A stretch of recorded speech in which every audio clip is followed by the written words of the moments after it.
Hey Kitsap! Just about the only thing not happening at Bridging Bremerton this weekend is swimming. I'll give you the full preview on this week's Beat Blast next.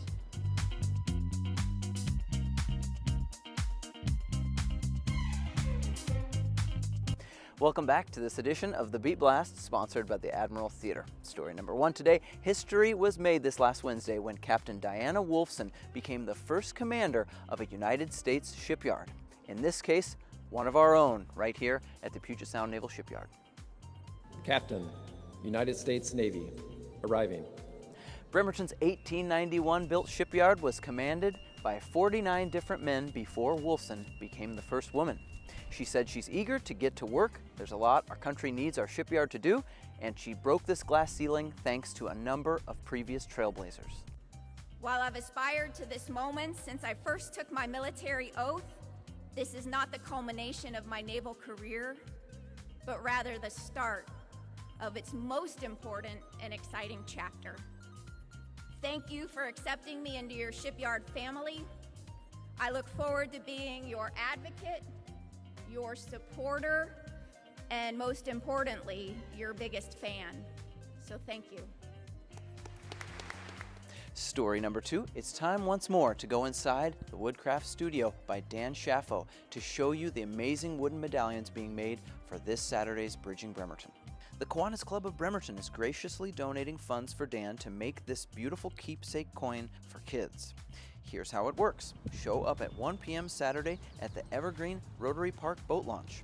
You'll get a scavenger hunt map designed by talented Manette artist Karen Sawyer with the help from Rotary. You'll journey to 12 places along the 2.8-mile bridge-to-bridge trail. And if you complete your map, you'll get one of these cool coins. Well, previously I was set up in the Quonset hut by Evergreen Rotary Park, so some of you may remember a previous Beat Blast when we were out there. And now I'm in the warehouse in the Boat Shed restaurant here in lovely Manette. We have the Turner Joy on that side, and then we have this fantastic bridge-to-bridge logo on the other side. The coins themselves are a little bit larger.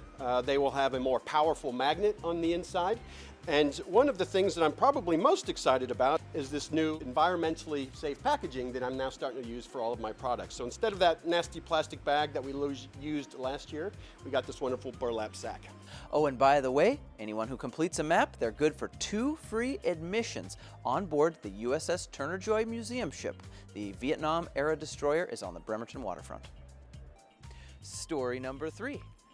Josh, I know you've done a lot of things in pursuit of the story, but today jumping into this water probably takes the cake. Don't you know the sewage problems that are going on in there? Okay, Dan, you have a really good point here. In fact, the Suquamish tribe just filed their notice of intent to sue the Navy over 11 separate spills that have occurred in waterways just like this one in Puget Sound. According to the Kitsap Public Health District, there have been spills all over Kitsap County in recent years, all the way from Bainbridge Island down to Port Orchard.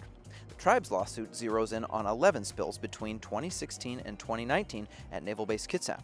Some were small, including one at Keyport of just 20 gallons. 2 in 2018 at Bangor and the shipyard were 80,000 gallons respectively. The tribe, as well as the Clear Creek Task Force, have announced an intention to sue the U.S. Navy over violations of the Clean Water Act. Ow.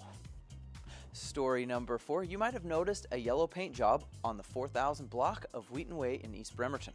That's where Aceituno's plans to open its second location.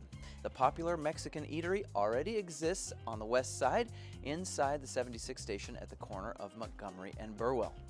The Beat Blast, which loves a good burrito, plans on checking it out when they open in early August. And finally, story number 5, which you know is what's on tap for your weekend, sponsored by Silver City Brewery Tap Room.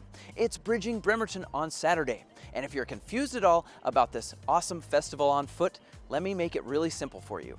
Just show up near the boat launch at Evergreen Rotary Park at either 8 a.m., 10 a.m., or 1 p.m. We'll have lots of fun activities for you to do, to culminate, of course, with a 2.8-mile walk around our 2 bridges over the Port Washington Narrows, the Manette Bridge and the Warren Avenue Bridge. Hope to see you on Saturday. That's it for our show this week. Special thanks to our sponsors, and especially to you who subscribe to the Kitsap Sun. We could not do this without you. See you next time.